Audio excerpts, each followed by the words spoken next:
తయారు చేసిన స్టాకు చెందిన 1,00,000 ఫైన్ అంటూ కూడా మరో అంశం అయితే కొనసాగుతుంది. సింగిల్ యూజ్ ప్లాస్టిక్ పై రాష్ట్ర సర్కార్ రూల్స్ అంటూ కూడా చూడొచ్చు. రవాణా చేస్తే పట్టుబడితే వాహనం సీజ్ అంటూ కూడా చూడొచ్చు. వాడితే వినియోగదారులపై ₹500 ఫైన్ అంటూ కూడా మరో అంశానికి సంబంధించి ప్రధాన హైలైట్ గా చేసిన పరిస్థితి అయితే కొనసాగుతుంది. మొత్తానికి దీనికి సంబంధించి గత కొన్ని సంవత్సరాలుగా కొనసాగుతూనే వస్తుంది. దీనికి సంబంధించి మరి ప్రధానంగా ఎందుకు దీనికి సంబంధించి ఒక నిర్ణయం తీసుకోలేకపోతున్నారు అనేది చాలా సందర్భాలలో విశ్లేషకులు చెప్పిన వాదన. అయితే ఇక్కడ మొత్తం కూడా కలుషితం అవుతుంది, ఖచ్చితంగా కూడా మొత్తం నివారించాలి అంటూ కూడా కేంద్ర ప్రభుత్వం కొన్ని సంవత్సరాలుగా చెప్తున్న పరిస్థితి.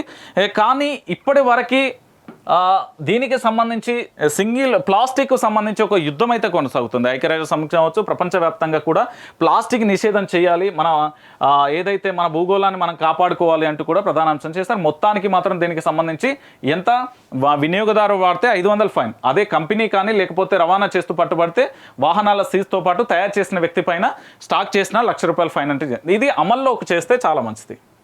మరి దీని ప్లేస్లో నాణ్యత కలిగిన అప్పుడు తెలంగాణ గవర్నమెంట్ కొత్తలో అనుకుంటా ప్లాస్టిక్ వద్దు, నిషేధం వద్దు అంటే వర్షాకాలంలో సంథింగ్ ఎప్పుడో నాకు బాగా గుర్తు, అప్పుడు ఒక సంచులను గోనె సంచుల టైప్లో కూడా పంచిచ్చింది.